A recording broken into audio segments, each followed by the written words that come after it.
Algo que eu tenho visto muito hoje em dia é uma descrença, é uma crítica aos especialistas.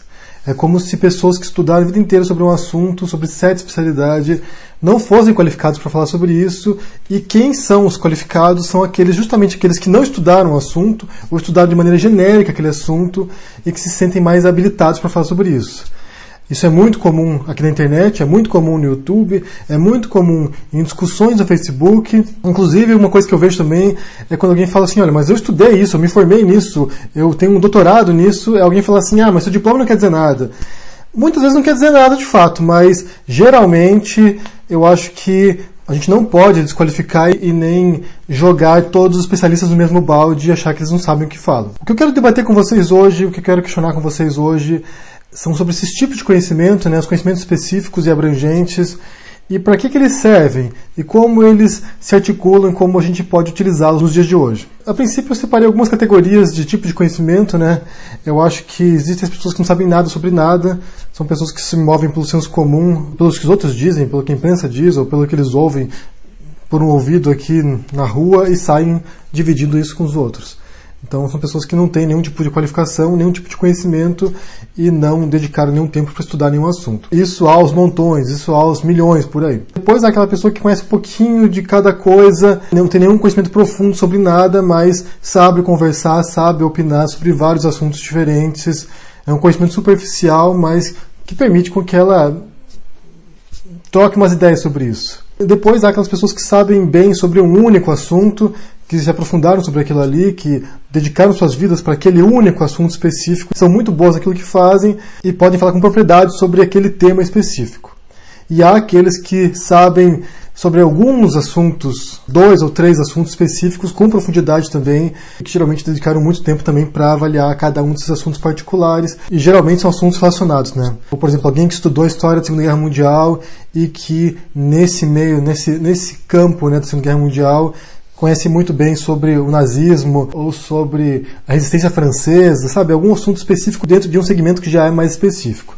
Então, para mim, são esses tipos, essas categorias que eu consegui pensar, talvez haja mais. E qual é a diferença, de fato, entre esses conhecimentos, Eu penso como uma câmera fotográfica, como o zoom da câmera, Sem zoom, você pega uma foto panorâmica, sem muitos detalhes, você pega a visão geral do assunto, a visão geral daquele ramo de conhecimento, mas você não tem como perceber as sutilezas daquilo. E depois, se você dá o zoom, se você aproxima a foto, você consegue enxergar os detalhes daquilo, mas você perde o panorama, você perde a visão geral. Você tem uma visão específica daquilo ali, mas você não tem todo o campo de visão possível. Se a gente olhar essas duas fotos aqui de Nova York, você vai ter uma foto que é uma visão geral da cidade, com os prédios, e no fundo lá o Empire State Building, e depois outra foto do mesmo ponto, você vê aqui o Empire State com detalhes. Então, você pode perceber aqui as janelas, todos os detalhes da decoração, mas não tem a visão geral da cidade como na foto anterior. Então, é isso que acontece quando você se torna um especialista. Na faculdade, o que acontece geralmente, pelo menos foi assim na filosofia, quando você começa o curso, você tem uma panorâmica das diferentes matérias, dos diferentes assuntos, dos diferentes temas que você pode estudar, Você vai estudar ética, estética, lógica, história da filosofia, vai estudar vários assuntos genéricos sobre a filosofia, e depois, à medida que você vai avançando no curso, você vai se especializando em alguns daqueles temas, em 1 ou 2 temas. No final, quando você vai acabar o curso, você faz uma monografia, faz uma dissertação sobre um assunto específico que você escolheu ao longo da sua trajetória na universidade. Imagino que esse é o caso não apenas da filosofia, mas de quase todos os outros cursos. Você começa uma visão abrangente, com vários tópicos, com várias noções diferentes dentro daquele ramo, e à medida que você vai se especializando, você vai escolhendo uma única área que se torna a sua área de trabalho e que depois, num mestrado, num doutorado, você vai desenvolver com maior profundidade. Eu vejo que é muito importante você estudar uma área específica, porque isso vai lhe dar os critérios para você fazer uma pesquisa profunda. Vai te dar referências, vai te dar fontes, vai lhe proporcionar uma leitura de vários outros intelectuais, de vários outros autores que trabalharam naquele tema, e isso vai fazer com que você correlacione as diferentes ideias, as diferentes posições dentro daquele assunto específico. Metodologicamente, eu acho que é muito importante você se dedicar pelo menos a um assunto com profundidade. Pois esse método, essa estratégia de se aproximar de um tema vai permitir que você possa investigar outros temas depois, mesmo que superficialmente. Mas, por outro lado, hoje em dia, século XXI, acho importante você conseguir relacionar diferentes campos, diferentes áreas, diferentes ideias. Por exemplo, nas humanas é importante que você,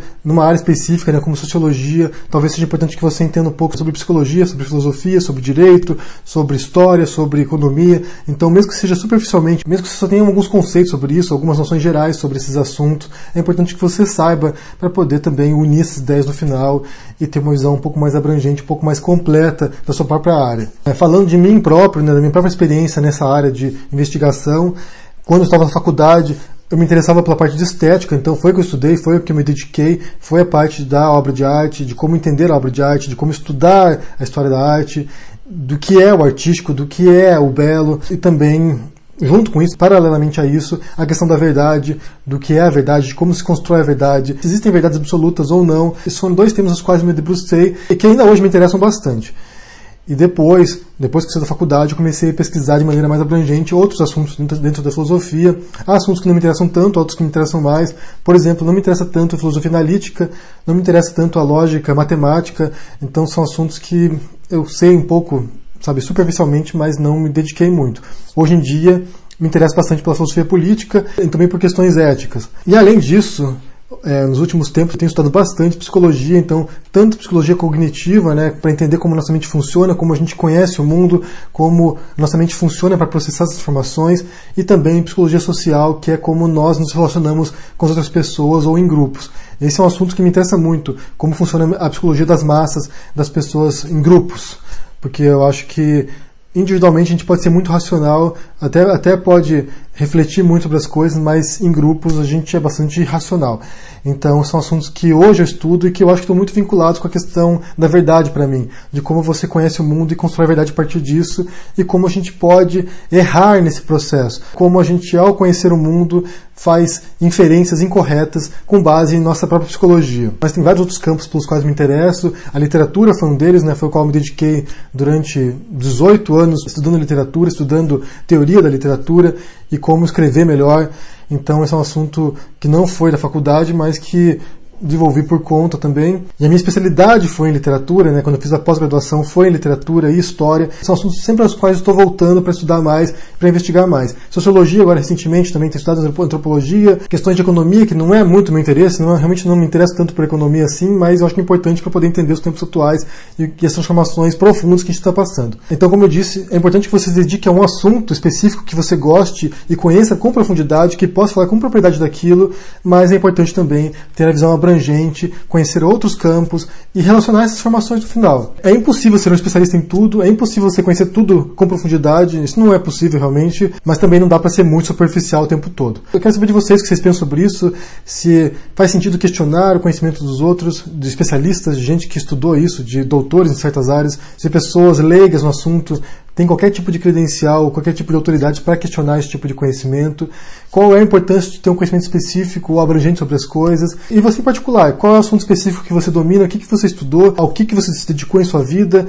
no que você trabalha também, deixa aqui no comentário, e também vou aproveitar para pedir o apoio de vocês para o curso de Ciência Política que eu estou elaborando. Vai lá no Apoia-se, se torne um parceiro do canal e contribua para esse projeto, para a gente poder estudar a história da filosofia política, quais são os principais temas e quais são os principais autores também. Deixa um comentário, dê um joinha nesse vídeo, assina o canal e a gente se vê por aí. Abraço e até mais. Tchau!